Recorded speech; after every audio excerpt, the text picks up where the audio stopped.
Good morning, Marvin, and welcome to the Carb Paleo Show. Good morning. Thanks for having me. Absolutely, it's our pleasure. Good morning, Mark. How are you today? Wonderful, thank you. And I trust you both are suitably, wonderfully well as well. Doing very well. Nice here in sunny San Diego. Yep, Excellent. Same here in Austin, cold but sunny. So, Marvin, you are board certified in internal medicine, gastroenterologist, and the diplomate of the American Board of Integrative Medicine, which you will explain that later. But let's talk about you a little bit. Can you tell us about your professional background and how you came to where you are now? Yeah, sure. I went to medical school and decided to do internal medicine and specialize in gastroenterology, which is basically the science of the digestive tract. So I became a specialist in the digestive tract and learned how to do colonoscopies and endoscopies. And along the lines, after I started working in my first job, which was as assistant professor at Johns Hopkins University, I felt that there was something missing from how we practice medicine. And along the ways, discovered integrative medicine and Dr. Andrew Weil, who's a pioneer in the field. And I decided to enroll in his fellowship program. And so while actively practicing, I did a fellowship in integrative medicine. It's a 2-year fellowship. And so I became specialized in that field as well, and now board certified in that field as well. And now I have the privilege of being one of the few gastroenterologists in the country that are integrative gastroenterologists. Okay, so since we have that word there, could you explain integrative? So integrative means basically, to put it simply, taking the best of both worlds and combining it together.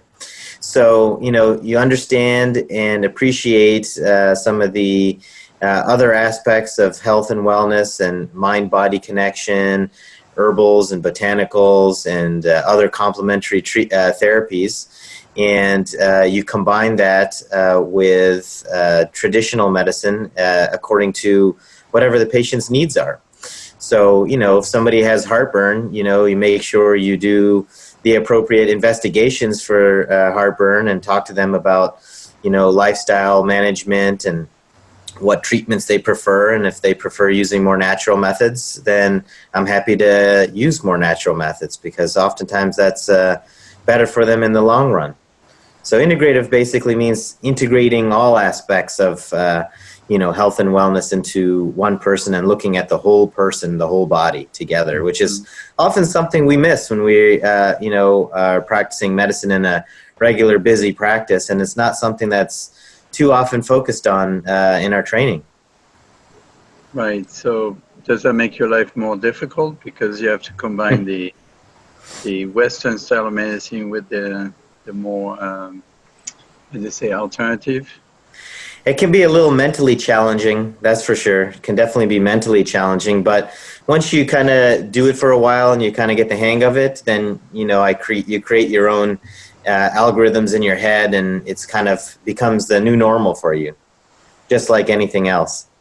So in other words, you're a geek doctor. Definitely. Right. I had one of my older teachers long ago told me that you don't stop learning about medicine once you become a doctor. The best doctors are those that never stop learning, and that's what I found to be the most true. And I remember that. It was like maybe 15 years ago somebody told me that, and it's very true. So I'm always reading, learning, even if it has nothing to do with anything that I have background in. I read about quantum physics and all kinds of other stuff. Right. From what I heard from other professionals,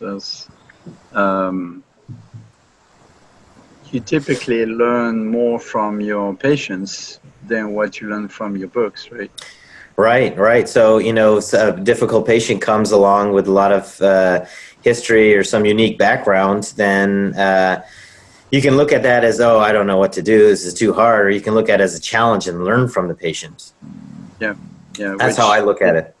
Which in turn allows you to learn and grow at the same time. Exactly, yeah. So you call yourself the Gut MD. Can you explain that? Well, these days, you know, excuse me. These days, the gut microbiome is really at the center stage of health and medicine. There's so many associations with diseases and conditions that stem from chronic inflammation and imbalance of the gut microbiome. So I find it a very interesting, exciting, and unique time to actually be a gastroenterologist, because it's our organ that is actually able to affect so many different kinds of health conditions. And so, you know, essentially every gastroenterologist could be considered the ultimate type of physician, because they're able to understand how the gut works and modulate the microbiome in order to help people get better. So right. Gut MD, healthy gut MD, or, you know, I just basically using wellness medicine in combination with the principles of gut health to help make people better.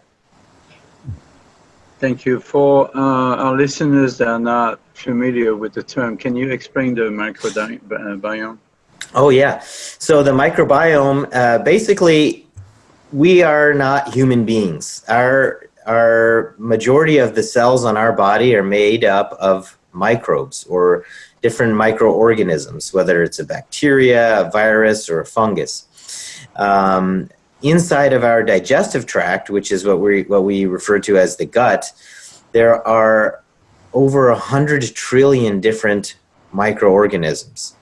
And so they outnumber our human cells 10 to 1, and their DNA composition outnumbers our human DNA composition. And so really, we are made up of primarily microbes and microbial DNA. It's kind of fascinating. And what's even more fascinating is that these 100 trillion microorganisms that live inside of our gut are only 10 to 20% similar from the next guy. So me and you, we may have a similar number of microbes inside of our gut, but we're only 10 to 20% similar.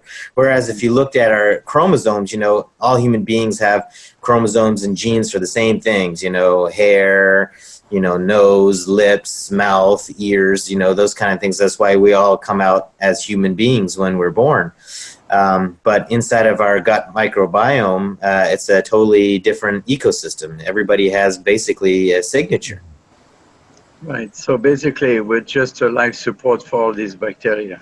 Exactly. They're actually the smart ones. They found a great host that it can eat and keep them safe.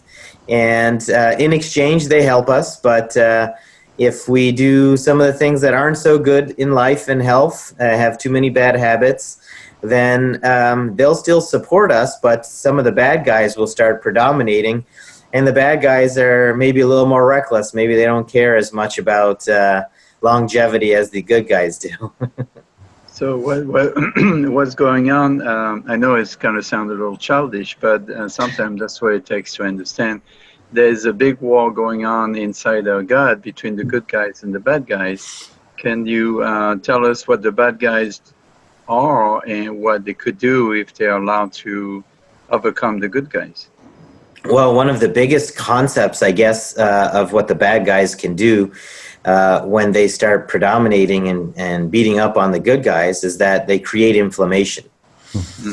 And so, you know, all these bacteria produce different, what we call metabolites, which are basically byproducts of their functions. And so some of these metabolites can be pro-inflammatory. And at the root of pretty much most diseases, whether it's cancer or heart disease or diabetes, is inflammation. Now, where that inflammation settles in, whether it settles in your joints, it settles in your brain, it settles in your heart, that's different. And that could be due to a wide variety of different factors. But inflammation is at the root of all that. And so that's one of the things that the bad guys do the most that the good guys usually try to fight against. And the battle analogy is actually a good one because it's something that I often use in my office practice too to explain to people. All right. So, for example, one of the bad guys that a lot of people, unfortunately, are aware of would be Candida yeast. Right. What does it do, and how does it overcome the other guys? You can. I think of Candida kind of. Like you can think of as kind of like a leech on your body. It's just a guy that's there, annoying and just sucking the life out of the environment, basically. If you think about it, if you put a bowl of water out on your back deck on a hot summer sunny day, and you leave it out there for a few days, what happens? What grows? It's you get kind of that pond scummy, moldy, fungus type of film on the top of the water, and the water is ruined. You definitely don't want to drink that water.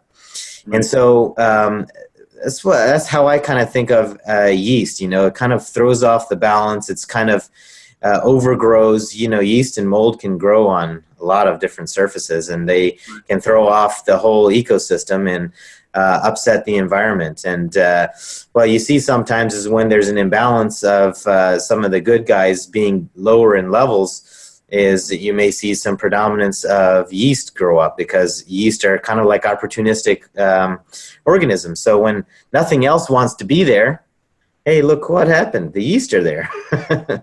Right. So there's the name Candida yeast, but what it is really a fungus, right? Yeah. It's like a mushroom. It's tiny mushroom. But people shouldn't think that they have mushrooms growing inside of them, because that would probably freak too many people out. No, little tiny mushrooms. What would encourage them to develop? I mean, I know the answer, but I want to hear it from you. Obviously, gut imbalance, but how do you create this imbalance? By what you eat, by what you take in, what medicine, whatever? So it can be from a variety of reasons. Sometimes people take a lot of antibiotics. Antibiotics bombard the gut microbiome, and as a result, you're killing off the bacteria that may be causing you a problem in your body, perhaps elsewhere, but you're also killing off the good bacteria that are living in your gut, and that's keeping the balance. And so in that setting, yeast may want to predominate. Eating a diet that's high in sugar and processed foods is also a big component of that. A lot of things can actually influence the composition of the microbiome. It's also not just diet. It's exercise. It's how much you're sleeping. We know that even alterations in circadian rhythms can actually cause imbalances of the gut microbiome. Okay. Exercise, athletes have a more diverse microbiome as well. Stress is a big one. We know that people that are chronically stressed also can have imbalances in the gut microbiome. So it's a wide combination of factors. Diet is a big one, sugar, and people talk about gluten and things like that as being contributory to, intestinal permeability and imbalances in the gut microbiome. But, I talk about that often, but I also like emphasizing like the other aspects of lifestyle medicine, because that's also very important to remember. Yeah, one thing that just popped in my mind is that, and I'm going to sound like an old French guy, but that's what I am. In the old days, we were allowed, not only allowed, but we were encouraged to play outside. Go outside, play in the dirt, get dirty. That's why I'm a dirty old man now. But, so there's obviously, in my opinion, there's definitely a correlation between a healthy gut, because you get exposed to a lot of different bacteria from your environment, whereby nowadays kids are sanitized, they are kept inside, Well, can you explain, what's your take on that? So that is also true, is that we There's a whole history to how we have been treating bugs or bacteria. Back before all of us were born, when we discovered that these microorganisms can cause infection, then everybody was basically on a must kill the bug, rampage. And so that was the blossoming of the antibiotics era.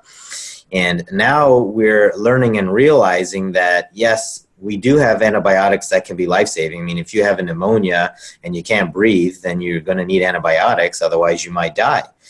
But it's the overuse of antibiotics. Not only the overuse, but actually the infiltration of these antibiotics into our food supply is even more concerning. The book chapter that I wrote in the textbook of Integrative Environmental Medicine, I was looking at the effect of environmental chemicals on the gut microbiome, and one of the articles that I came across indicated that up to 120 grams of antibiotics on an annual basis are ingested in the American diet. So that's kind of crazy if you think about it. Yeah. And it's this realizing that these are the things that are happening, and that the microbiome is related to health and disease, is now starting the blossoming of the probiotic era. So it's kind of funny how we go from must kill all the bacteria to now let's eat bacteria. Let's have fermented foods. Let's try symbiotics, probiotics, prebiotics. And now this whole thing is coming about. And now there's a big movement towards spore-based probiotics. So you're getting some of these organisms in the spore form so that they're higher in concentration in the gut. And these are basically kind of re-inoculating your system with organisms that you may have been exposed to way back when, if you were a little bit more dirty and playing outdoors and things like that. Right. You forgot one thing: fecal transfer. Oh yeah, yeah, that's right. So now, not only are we not wanting to kill the bugs as much, we're wanting to actually put other people's stool inside of our bodies. It's kind of crazy, right? Fecal transplant is basically like a massive probiotic enema. Yeah. So let's go back to the, and we should probably also let people know that our gut is really the headquarters for our immune system, right? Yeah, over 70% of the immune system is in the gut. Okay, so if we, going back to what I said earlier, if we get down and dirty and, let's not, we wash our hands because our mom wants us to, but we don't sanitize, we don't take, like if it was a biohazard kind of thing. But, so we're bringing those bacteria into our body, and in the process, we develop a stronger immune system because our system learns to deal with them very early on. Nowadays, we are much more sensitive to all of these bugs because we have never been exposed to that. Can you tell us your point of view on that? Yeah, I agree. And if you go to some other countries where they are not as over-sanitized, they kind of laugh at us from America about some of the things that we do. I mean, I did a rotation at a missionary hospital in India a few years back when I was in training still. And, we'd have our little hand sanitizers with us, and they would always be laughing at us like, what are you guys from America doing? We don't need this stuff over here. We don't get sick like you guys are all worried you're going to get sick, Mm. So, the more resilient your microbiome is, resilient means strong. You have a lot of strong links in the chain. The more resilient your microbiome is, the more resistant you may be to a variety of insults, such as, true infections that can actually make you sick. Same thing goes for, environmental exposures or toxins. So, I could have 3 people, and I could have one person that's exposed to a toxin, another person exposed to the same toxin, a third person exposed to the same toxin. One guy totally has no problem at all. The other guy feels a little bit of some symptoms, and the third person gets drastically ill. And it's the exact same dose of the exact same toxin, but what's different? I mean, the microbiome may be more resilient and may be able to detoxify or help in the detoxification. Yes, it's a little oversimplified because there are genetics and other things involved as well, but the microbiome does play a key role in that as well. And even there are studies showing how the microbiome can help detoxify arsenic in the water, for example, and how if you take a certain probiotic, if you're deficient in that organism, that it can actually help improve that detoxification process. So it's very, very important.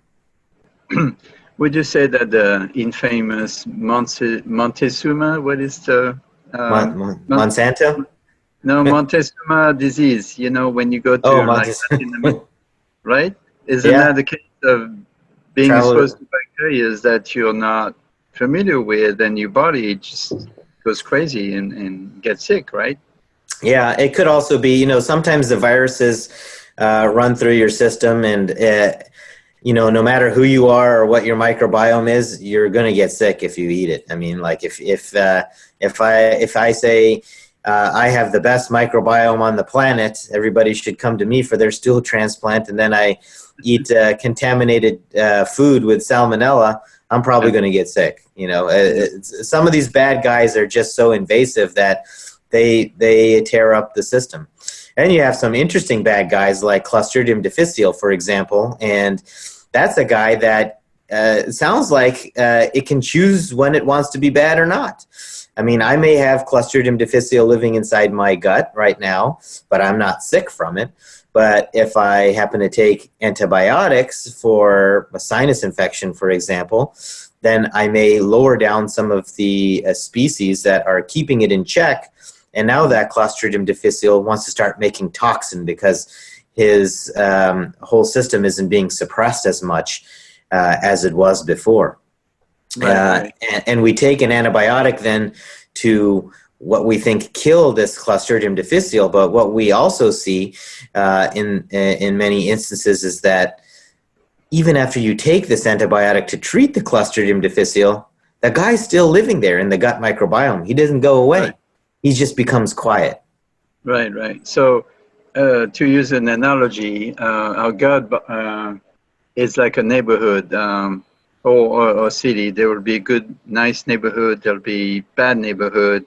You don't want to go there, but as long as the police is there to keep them in check, everything is okay. But if we kill the police, then the bad guy is going to take over, right? Exactly. That's a great analogy.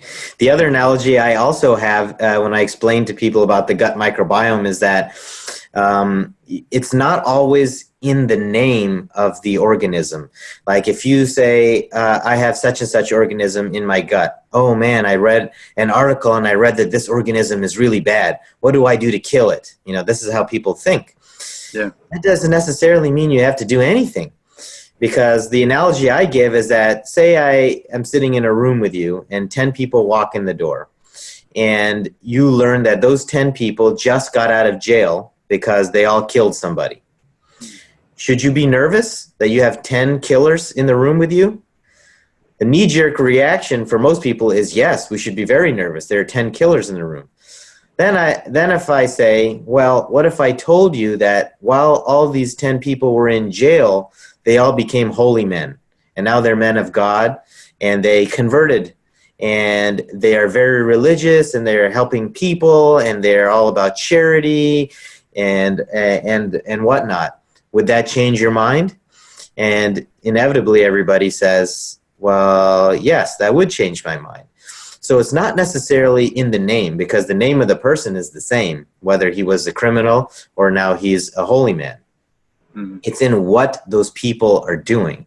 So it's the same concept in the gut microbiome. It's not as important as which microorganism you have and how many of which different microorganisms you have. It's what are those guys doing together in the system? How is the ecosystem functioning?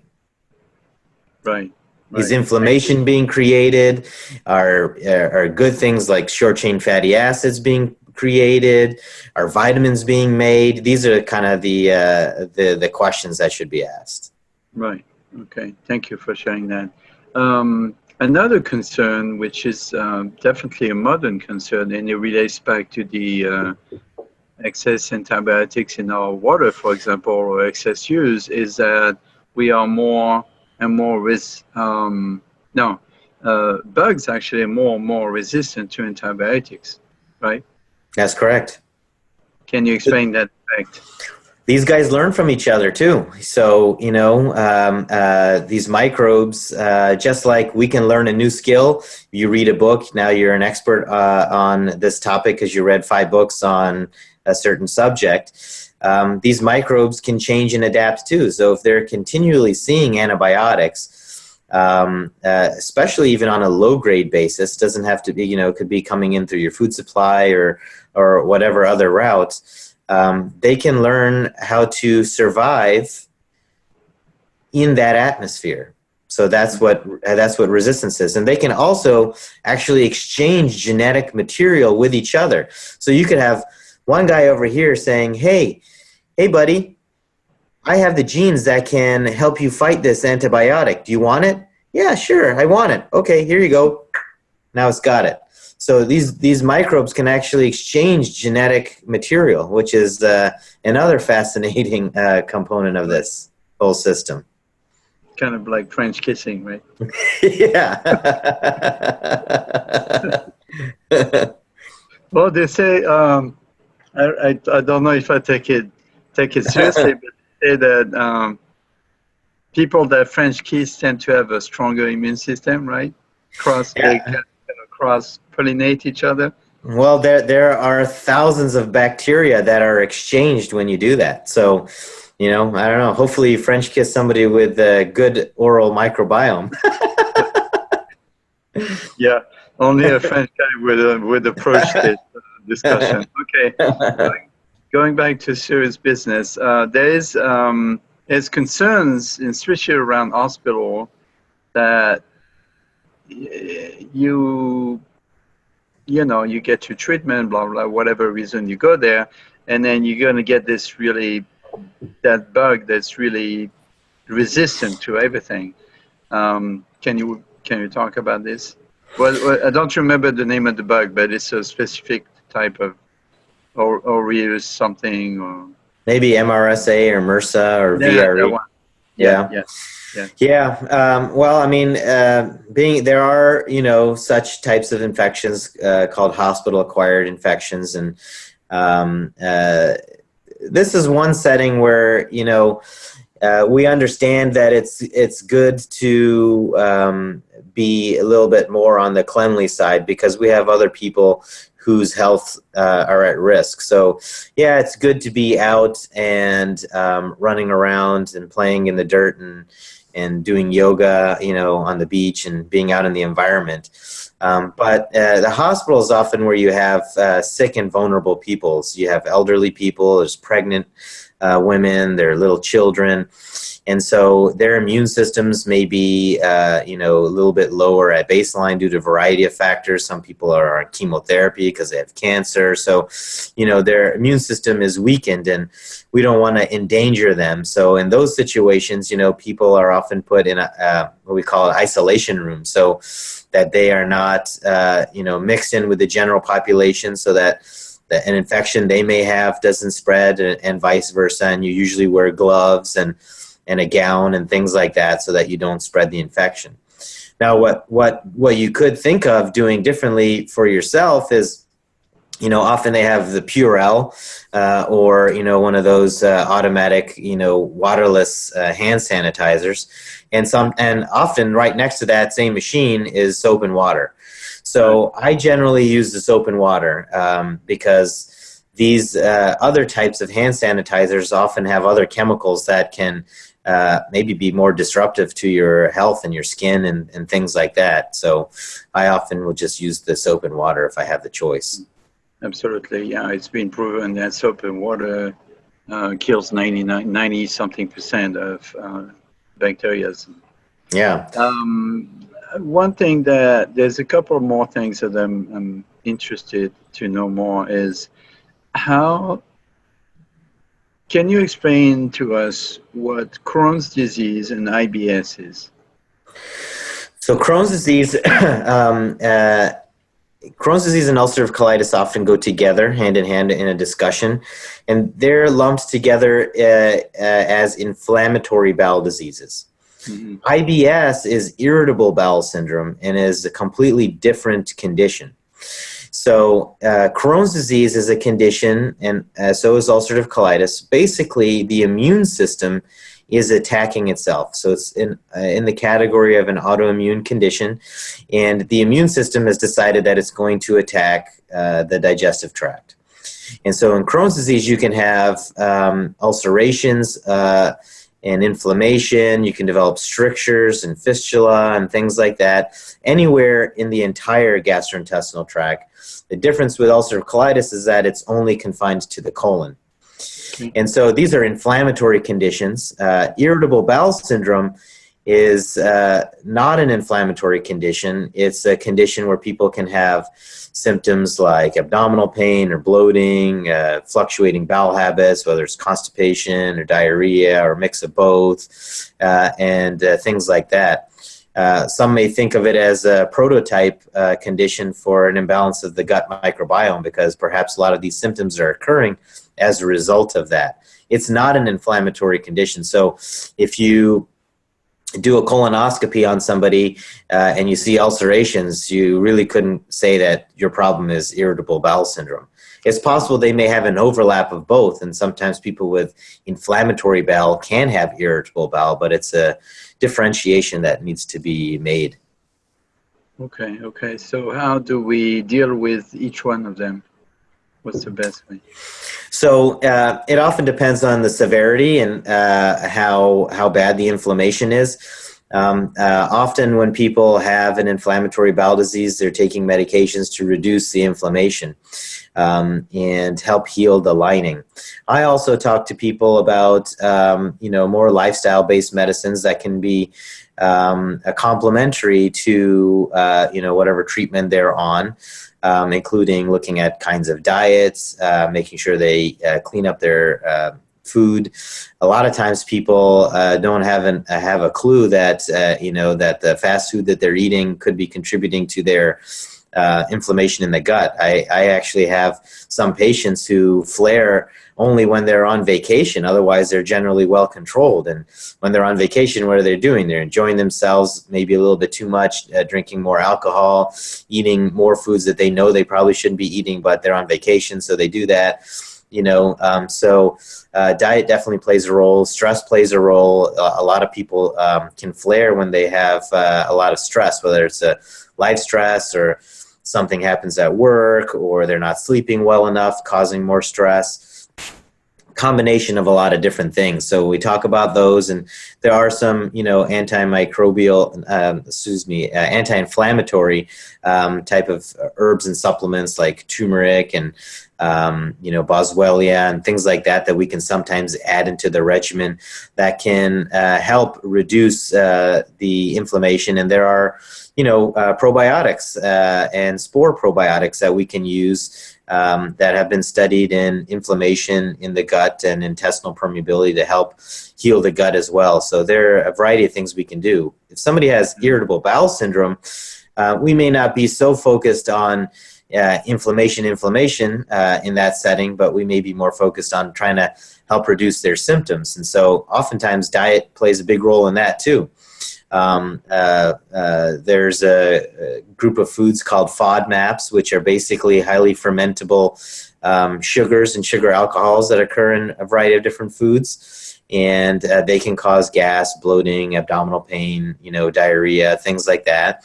And so educating people about that can be helpful. I love using different kinds of herbs like ginger and peppermint, fennel, things like that can really help soothe the digestive tract. As a chef, you could even tell people maybe how they can involve some of these ingredients in the foods that they make, because I talk to people about that as well. If you start integrating some of these ingredients into your food supply, then you may be able to help your symptoms as well. Yeah, we in France we use herbs in a lot of our cooking, fresh herbs. But some of the one you mentioned are typically more used in the Indian cooking. right? Yeah, fennel, yeah, turmeric, ginger. All of that, yeah. Yeah. So maybe you can teach me to use those. Maybe I'm biased, I guess. That's fine, absolutely. Another fascination for me is the link between the gut health and the brain health. Can you talk to that effect? Yeah, this is a very fascinating part of medicine these days. We know that the gut has its own nervous system. So a lot of people don't even know that. It's called the enteric nervous system, or the ENS. And so, I remember in science lab when I was a student that they would separate the digestive tract, and you would see that it will squeeze and move on its own when it's not connected to any brain or anything like that. So it's kind of actually pretty cool. We know that there are more nerves in the gut than in the spinal cord.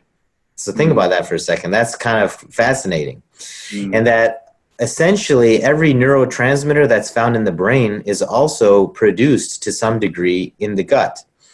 90 to 95% of serotonin that we take these medications for to improve depression and anxiety, 90 to 95% of serotonin is stored in the gut.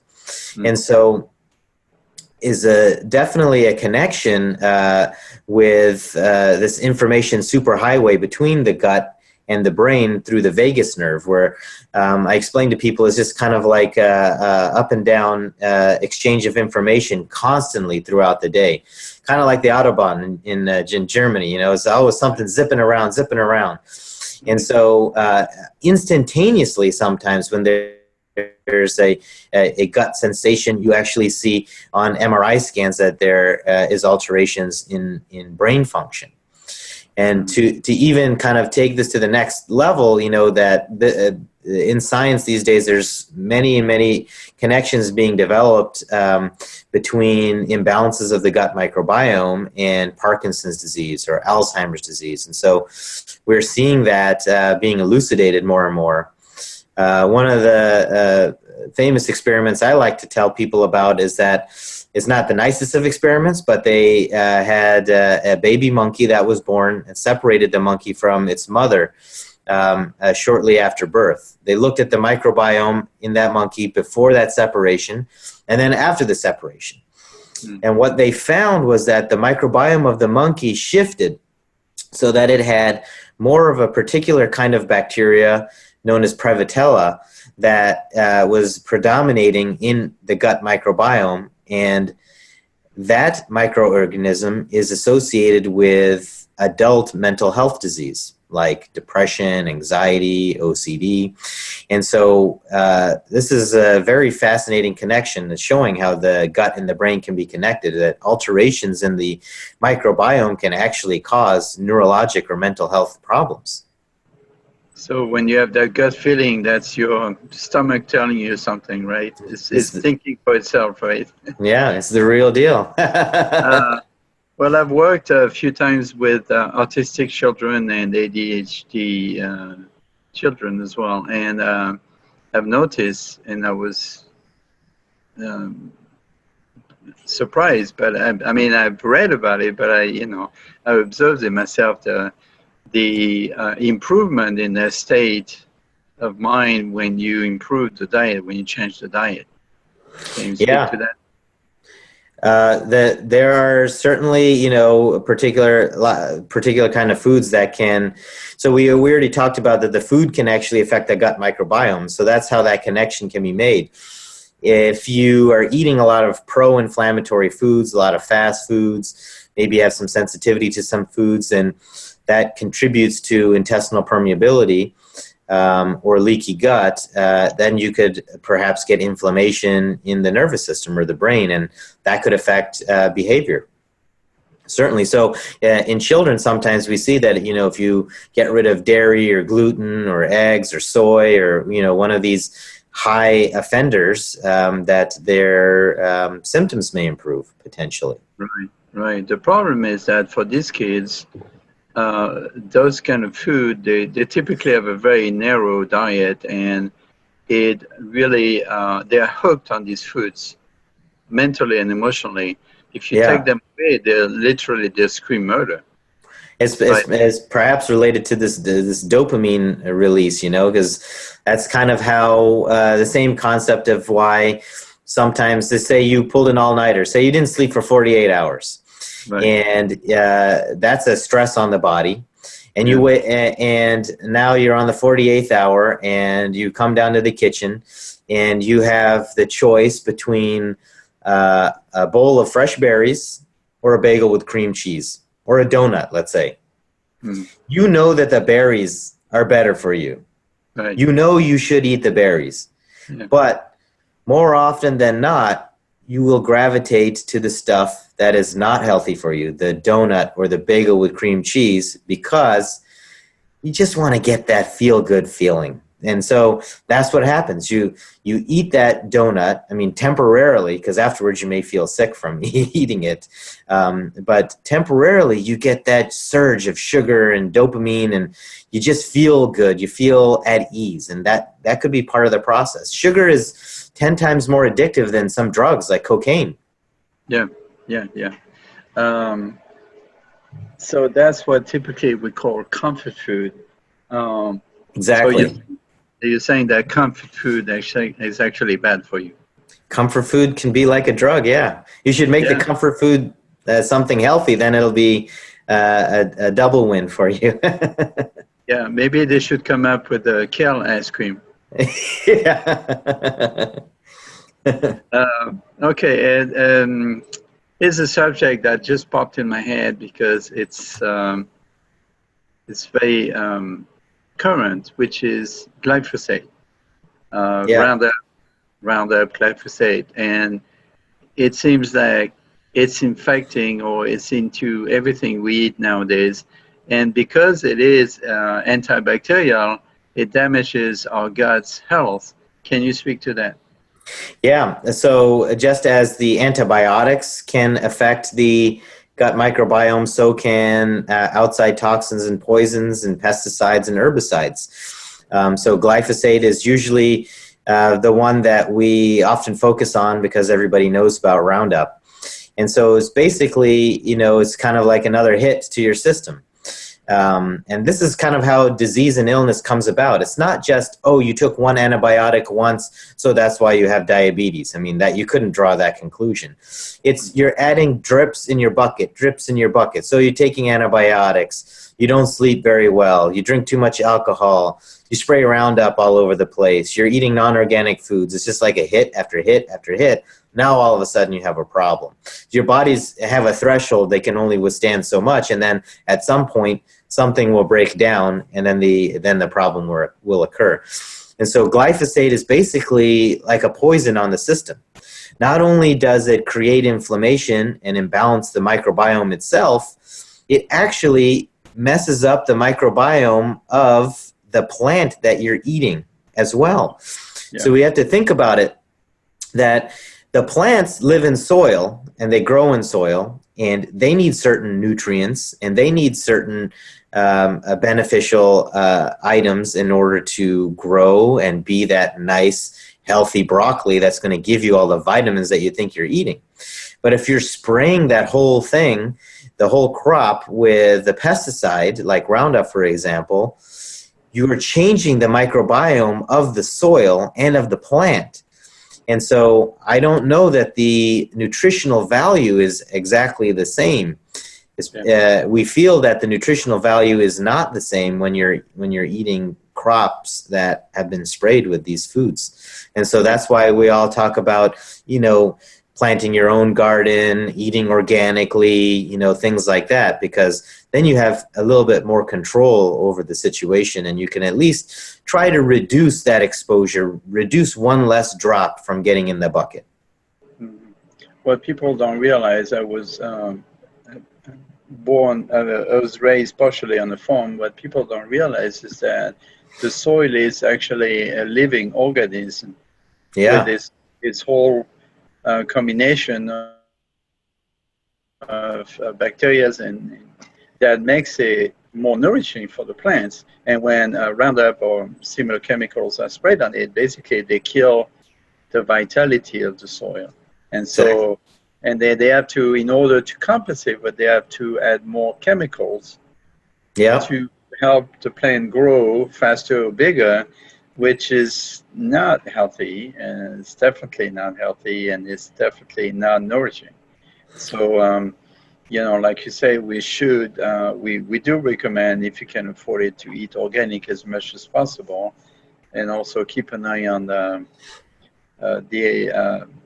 USDA and make sure they don't mess with that standard, because there's been attempts for the industry to mess with the standards for organic, so so they can pour some sludge on the soil and all sorts of ugly stuff. So and people should also know, if they eat organically, some people enjoy having a beer once in a while. They know that they shouldn't drink too much alcohol, but it's the one thing that they like to do for fun, so they let themselves do that. But these beers and alcoholic beverages are also being infiltrated with glyphosate. There's been some articles that I saw in the press lately and in the past where people have measured and studied whether or not there's glyphosate in these beverages, and they are indeed. So you may think that it's okay, but it may not be okay. Yeah, I just posted an article yesterday about this.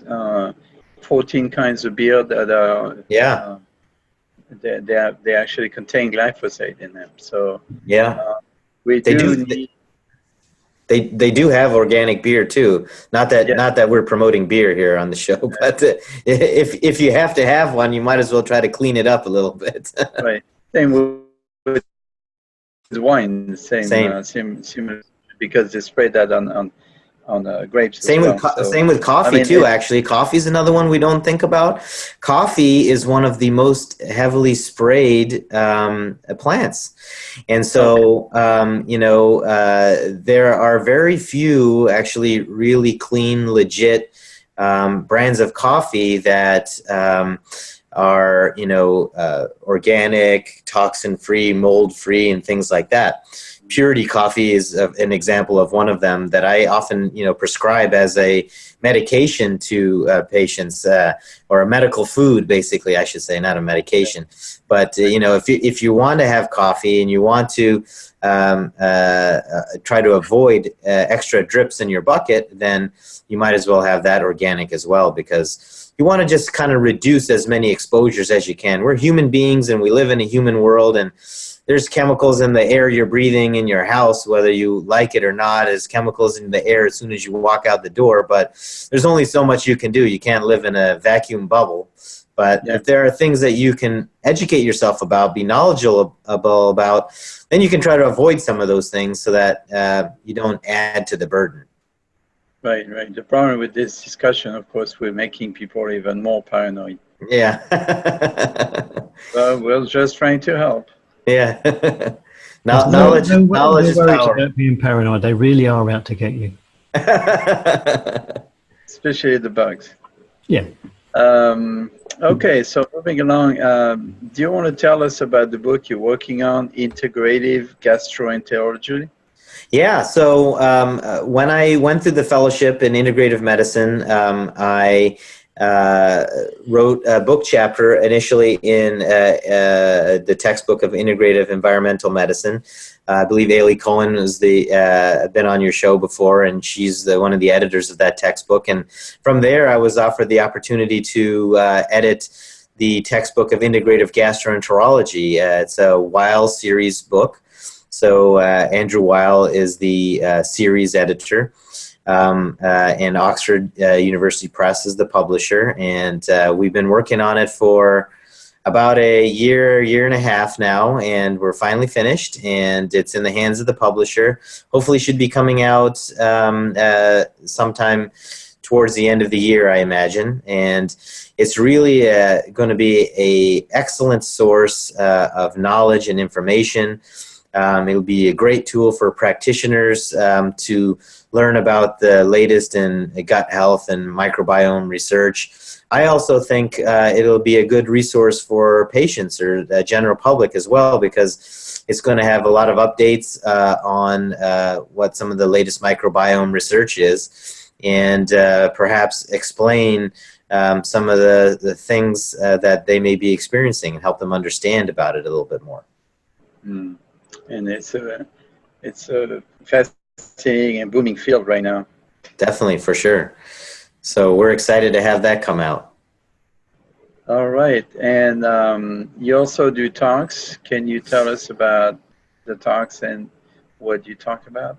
Yeah, I do a lot of different talks. I was just recently in December in Las Vegas at the American Academy for Anti-Aging Medicine conference, and going back there in May to do another talk on integrative approaches to gut health. And that's one of the things that I enjoy talking about. There are so few experts in our field with this background, and patients can benefit from it so much. And I enjoy the opportunity to just go to these larger conferences and speak. I'm going to be in Seattle at a personalized medicine conference a little bit later on in the fall.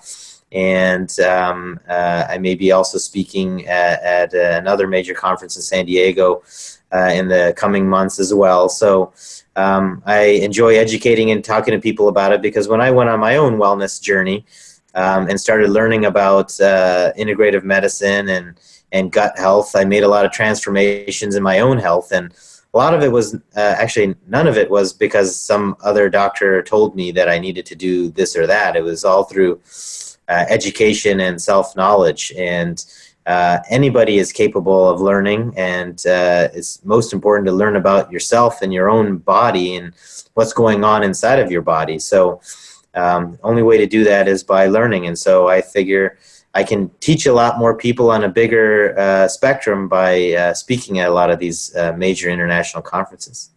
Mm.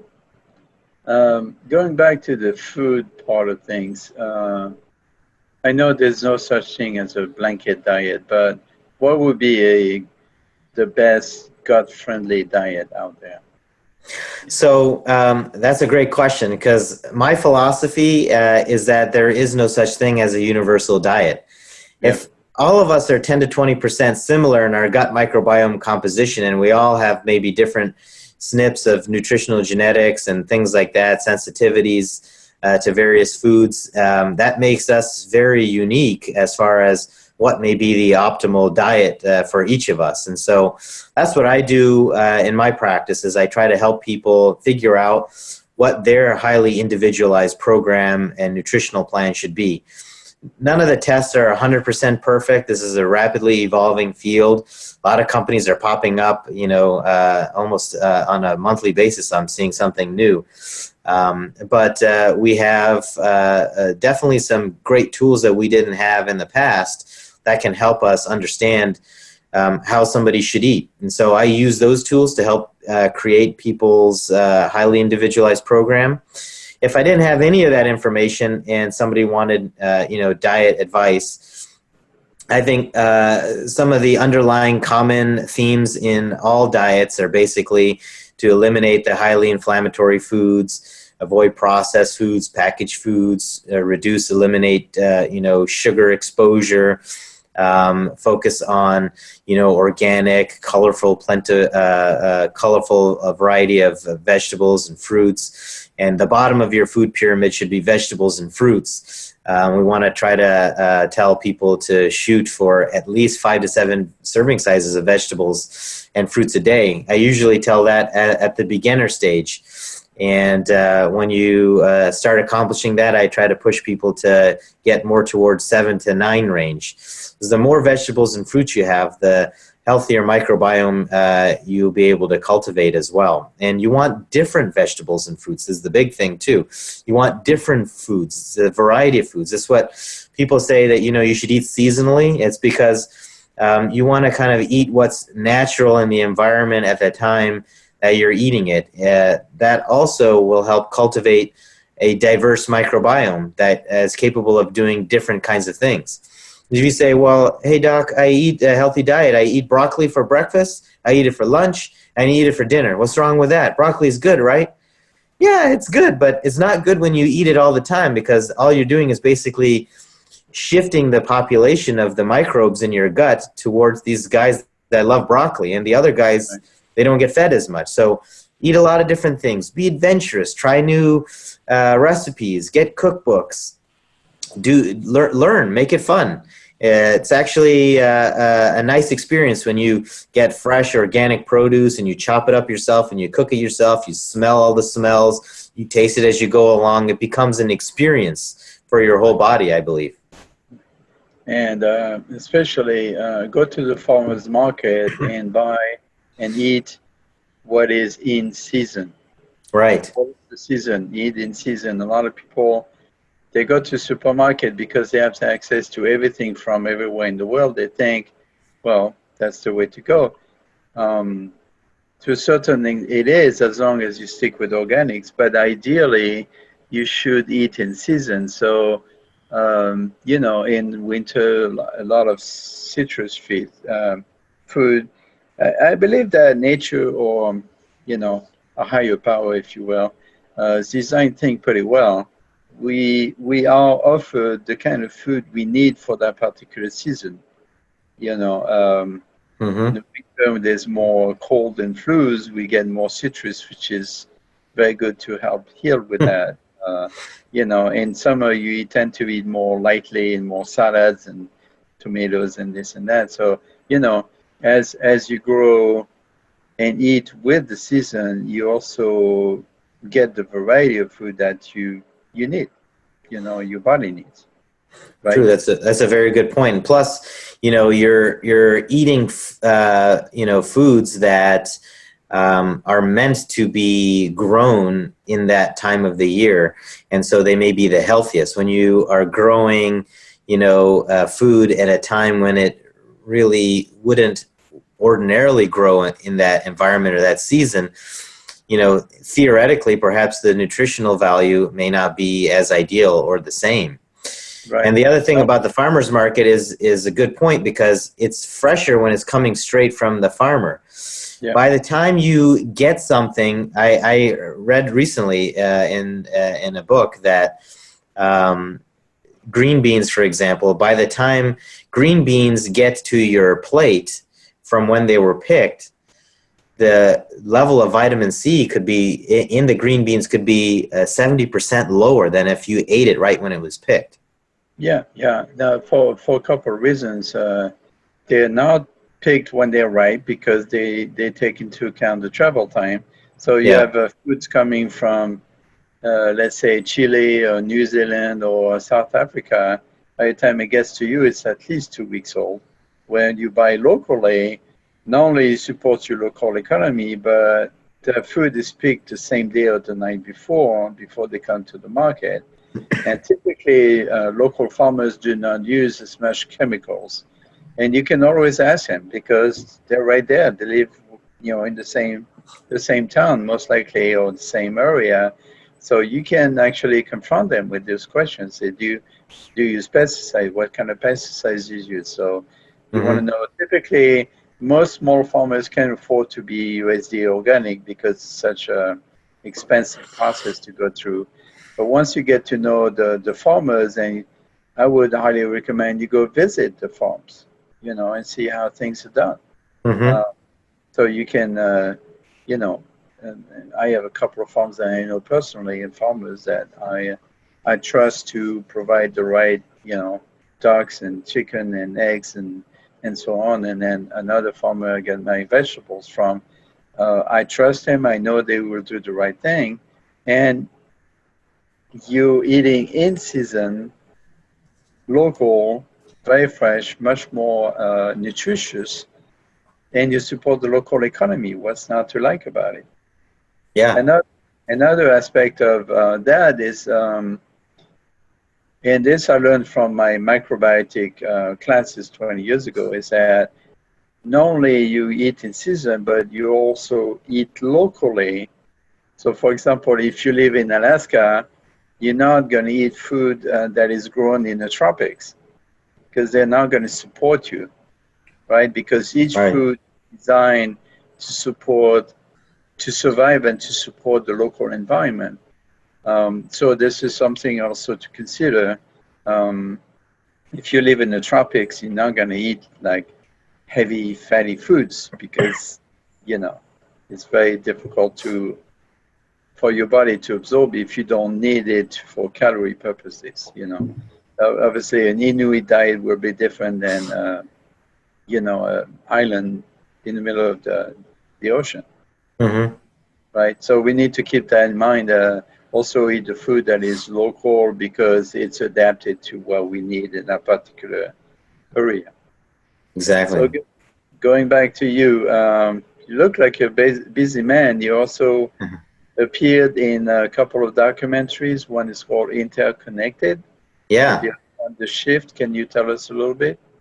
Yeah, Interconnected was a pleasure to be a part of. Pedram Shojai from well.org, is otherwise known as the Urban Monk, put together this beautiful series that I had the opportunity to participate in, and it's basically a documentary series geared at educating people about the microbiome and gut health and all the variety of different factors that can be involved in affecting gut health. As you know, one of the only integrative gastroenterologists, I played a role in that capacity. There were other great experts like Mark Hyman and you know, Dave Asprey and things like that that were participating in this documentary series as well. I think there was like there was maybe 45 or more experts that participated. Nice. That's and nice. And the shift is actually a very interesting project that I recently participated in. I'm not sure exactly when it's going to be released. I believe sometime in April, so not too far from now. And that is hosted by Catherine Maslin. And she is a naturopath in Australia who is putting together this awesome audio documentary series. And she actually flew from Australia to the United States and also went to England and just interviewed just a whole host of people. David Perlmutter was amongst that group. And I also participated in that project as well, along with several other colleagues of mine, and just talked to us about a variety of different health-related topics that can help people in making the shift towards health and wellness. And that's where the name, The Shift, comes from. Okay. Well, can you tell us your website information and how potential customer can connect with you? Yeah, sure. My website is pretty easy to remember. It's www.drmarvinsingh.com. So drmarvinsingh.com. And you can see some videos that I've made on there. I have a blog that I post on that website, and a lot of links to other work that I do. I'm a member of the Collective for Mind, Body, Green, so that's a big health forum online that I write a lot of articles for, so you can see other articles there as well. And you can also directly connect with me. My email address is there, and the link, all my social media links are there. If you want to follow me directly, my social media handles are at Dr. Marvin Singh. So it's all pretty easy to remember. Just remember my name and you'll get it. All right. Well, at this point, I have to ask, are you getting enough sleep because you're doing so many things at the same time? Sleep is very important. So you have to make sure you take time for yourself to sleep. You're less productive if you don't sleep. So even if you got that last minute thing that you know that would be important to do, sometimes it's better to just wait till the morning and wake up and do it when you're fresher. That's what I found, you know. So you got to take care of yourself first, otherwise it'll be hard to take care of others. Okay. That's a huge amount of information already. All been very interesting. But I want to circle back on one or two things to start with. What would be a safe way or an effective way to build up our biome resistance, as it were? A safe way is to follow some of the basic principles of optimizing your lifestyle. And I just recently finished reading a book on longevity, and I loved the last part of the book, and it basically said the key is simplicity. And so sometimes it seems so oversimple, like, oh, surely that can't be the key to longevity. I mean, there's got to be something more to that. But it's actually, I believe, not. I mean, if you eat healthy, you try to reduce stress by meditating, making yourself grounded, doing yoga, tai chi, or whatever works for you best. You're sleeping the right amount. You're trying to be conscious about toxins in the environment, in the food supply, so you avoid those.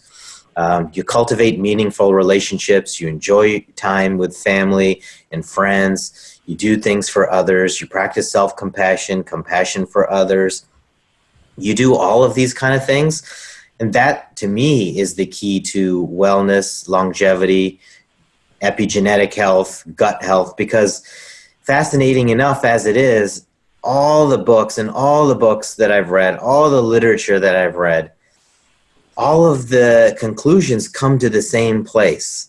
It's fascinating. You know, Elizabeth Blackburn's research on telomeres and telomerase, I was really excited to read that book because I thought, what is she going to say that's going to be so different for the key to longevity? Is it going to be something different that I can use? And it's the exact same stuff that we talk about for gut health. It's the exact same stuff. And so I think, you know, the mantra that I give in my office is that if you give your body the ingredients and tools that it needs to do the job that it wants to do, that it was born to do, it will do the best that it can under your circumstances, meaning your environment. Yeah. And I guess a good suite of probiotics would be, you know, part of that. Yeah.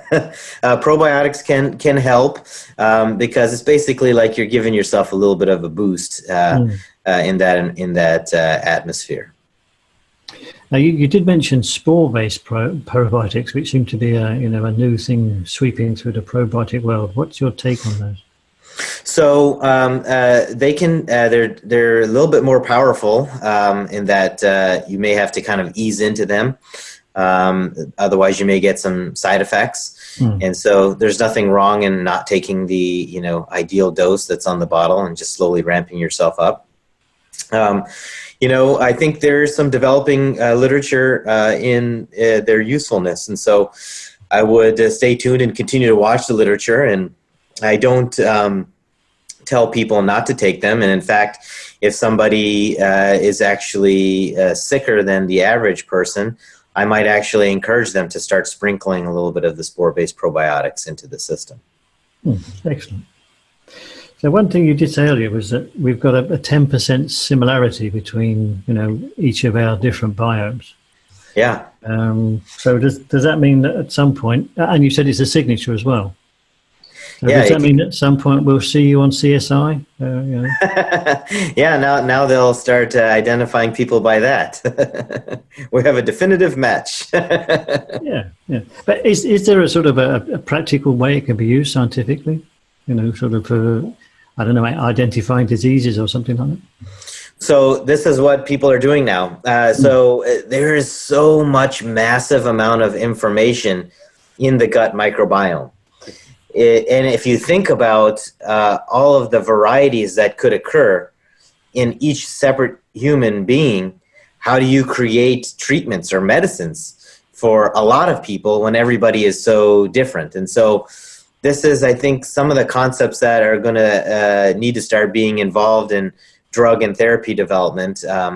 They're doing things like that now, and a lot of companies are using artificial intelligence to help sift through all the data. Because if you said, tell me everything, every piece of information that my microbiome is saying about me, it would be volumes and volumes of information. You wouldn't be able to read it or understand it. I wouldn't be able to read or understand it. Nobody would be able to, because in order to really understand what is it saying and what is it doing and what does it mean, it involves looking at all the different parts of everything. And so a lot of companies and a lot of scientists are using artificial intelligence as a mechanism by which to help understand what could be going on and how to understand the information. And this is very rapidly evolving. I tell people that it's the race is on here in this field, because it's now all about who can develop the best test and best combination of tests that is the most accurate, that can help people. And I think the drug companies hopefully will start coming in to realizing that their drugs may not be necessarily directly affecting the mechanism that they think entirely, that the mechanism of action may be in part due, at least, to effects on the gut microbiome. And so studying that and studying how microbial populations shift and change, and how the metabolome of the various bacterial organisms change in response to a certain drug being present, that's going to be very interesting. Yeah. Now, one thing I've noticed is you've been drinking from a very big cup today. Mixing water, and it looks like some sort of infusion. Is that sort of part of your personal regime to keep your biome nice? It's my favorite tea. It's jasmine green tea, organic jasmine green tea. So that I feel like was the second part of the question. You did say that coffee was one of the most heavily sprayed. Yeah, I did. In full disclosure, I did have a cup of coffee before we got on, and I had a cup of my favorite organic, toxin-free coffee. That was the purity coffee that I was talking about. Yes. I love green tea. It has so many nutritional values. It's a very anti-inflammatory herbal beverage, and so many immune boosting capabilities. And so I thought, what a better setting to have a cup of green tea and talking to you guys. The other cup is just water. I have a question regarding green tea. I would love to drink it, but I get terrible heartburns when I drink even green tea. Green tea, really? Yeah, and I have a history of acid reflux. So, do you? Is there any other? The tannin is what causes it. Is there any herbal drink that I could soothe my system instead of making worse? Well, there are a lot of different kinds of green teas. So maybe different kind of green tea, like matcha green tea may be a little bit strong for you. Maybe that may be more heartburn provoking. Jasmine green tea, for example, maybe the reason why I like it is it's one of the lightest green teas. The longer you steep it, the more tannins can occur as well. So, maybe you steep it on the lower side just to change the flavor of the water. And you're basically, tea is just, flavored water, if you think of it in that simple term. And so, that may help. And I find, it's interesting. I don't know that there's any literature to support it specifically, but I find that when you're drinking organic beverages, whether it's wine or whether it's tea or coffee, that the heartburn that I myself would have maybe gotten in the past, I don't get anymore. Okay. So it could be about the chemical display. Could be about the quality of the product too. Yeah. Right. And the roasting. The darker they roast it, the more acidic it is, and the more acidic, the more heartburns. Exactly. So, in staying on the subject of drinking, does the level of our level of hydration, how much we drink, does that have a bearing on how healthy our biome is? The biome itself, I don't know specifically as far as amount of water, but generally health. All of our cells need a lot of water, and we need to stay hydrated during the day so that our brain can function. I think, I was, one of the other things I was reading a while back was talking about how your brain function is even improved if you drink more water. So, you definitely have to drink water, and maybe it's a good example that I have tea and water together, because tea and coffee can be dehydrating. So, because they end up having a diuretic type effect and make you urinate more. Yeah. So I'm drinking water at the same time. It's filtered reverse osmosis water from my house, and also in a glass cup, so not in plastic. Yeah, exactly.